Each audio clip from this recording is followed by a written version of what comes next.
Cloud Atlas is a British novel written by David Mitchell that came out in 2004. It mixes multiple genres as it's composed of 6 different stories that take place over a long span of time from the far past to the far future. We have the gothic travelogue story of the Journal of Adam Ewing, in which a lawyer saves a slave who then saves him. The modern epistolary story of Letters from Zettelgem, in which an aspiring musician rises and falls as he seeks fame. The mystery story of Half-Life's The First Louis Ray Mystery, in which a writer uncovers a huge nuclear power catastrophe cover-up. The comedic memoir story of The Ghastly Ordeal of Timothy Cavendish, in which a publisher, after an unexpected success, has his life threatened by money-seeking gangsters and accidentally ends up in a senior citizen's home. The sci-fi interview story of An Origin of Somni 451, in which a fast food worker clone rebels against the corpocracy that wanted her isolated and compliant. And finally, the post-apocalyptic story of Sluices Crossing and Everything After, in which a primal living community's island is endangered by a tribe of cannibals. Many details indicate that the stories are connected in many ways. They reference each other with documents that are passed along through the centuries. In Chapter 2, Robert Frobisher's reading the Journal of Adam Ewing that was presented in Chapter 1. In Chapter 3, Louisa Ray hears the sextet that Frobisher wrote and has a sort of déjà vu feeling. In Chapter 4, Timothy Cavendish reads a manuscript called Half-Life's The First Louis Ray Mystery, a title which we obviously recognize. In Chapter 5, Somni 451 watches a movie that was made about Cavendish's adventures. And in Chapter 6, Somni reappears as a goddess who's worshipped by the characters. The presence of the same comet-shaped birthmark on several characters, one in each of the stories, also creates a connection between all of them. Adam, Robert, Louisa, Timothy, Somni, and Miranim. This indicates that despite the differences in their appearance, their personality, the time period they live in, their occupation, their location, they all possess a similar core. Their values push all of them to strive for the greater good in a world that oppresses them, and this is an aspect of humanity that's highlighted and laces the novel with a certain optimism. Each of the birthmarked characters is fighting against a system or a group that seems more powerful than them. Adam's sympathy for Ottawa is frowned upon in the ragingly racist part of society that he belongs in.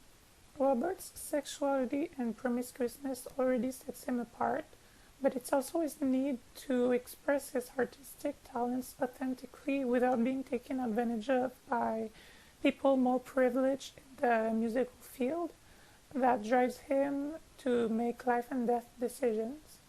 Louisa's will to expose a big company's secret and its evil intentions is unchallenged by the very serious danger that it puts her in and does not prevent her from protecting her sources, which shows a lot of courage. When quirky recluse Timothy's life is threatened, the person he goes to stabs him in the back by admitting him in a retirement facility under false pretenses, but he refuses to stay trapped inside it. Somni acts upon the feeling that the life of labor that's forced on her is not as right as she's made to think it is, and she thrusts herself in where she doesn't know to fight for the people whose position she used to be in. Her unhappy ending doesn't erase the heroic nature of her acts. Miranim is a bit different because she's not the main character of a chapter. However, she does have the compassion to help a group of people she's not part of and perhaps considered higher than. She plays a key role in bringing them safety. All of these quests that the characters are on are prompted by their sense of justice and carried by their daring spirit. This inspires the reader to do the same in the face of adversity. It reminds us that we're not alone and that other people in the past, the present, and the future, and from any part of the world, feel the same way that we do.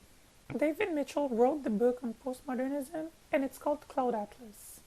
In all seriousness, the novel does contain a lot of the hallmarks of postmodernism. First, we have fighting evil. As I explained, in all of the stories, we have a character who has to face a force that works against them, whether that be the government or a particularly stern nurse called Noakes. There's also an effort to question these forces, and I actually talked about this in my intertextual response, but the complexity of Honoris Somni 451 in the book compared to the movie shows that David Mitchell was interested in diving deeper into the roots of evil. The ending of chapter 7, the reveal of the trap that Somni fell into, makes the reader think about how seeing can be deceiving. The Ghastly Ordeal of Timothy Cavendish, being the most comedic story, is a good example of irony and dark humor. The chapters going forward and then backwards in time is a way that truth relativity is explored, but there's also the stories themselves that aren't always linear. The vast differences between these stories, illustrated by the way they're told, whether that be through the pages of a journal or using a partially made-up language, make the form fragmented, and so does the blend of multiple genres. There's reflexivity in the way that David Mitchell structured the book, which was a deliberate choice. He was conscious of the effect it would have on the reader to have each chapter of the first half end with a cliffhanger that would be followed up on in the second half.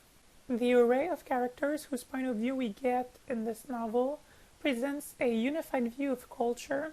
They don't all belong in the same class in society, and there's also many themes surrounding social justice.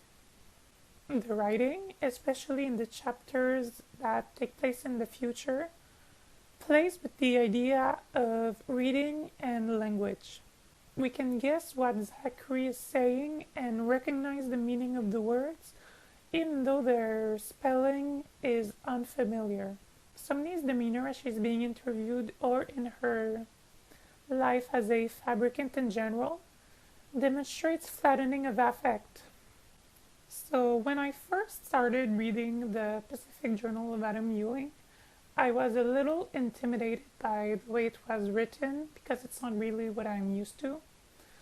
I wondered if I was going to have a hard time connecting to the whole novel, so the fresh approach of the writing for each of the stories was a relief.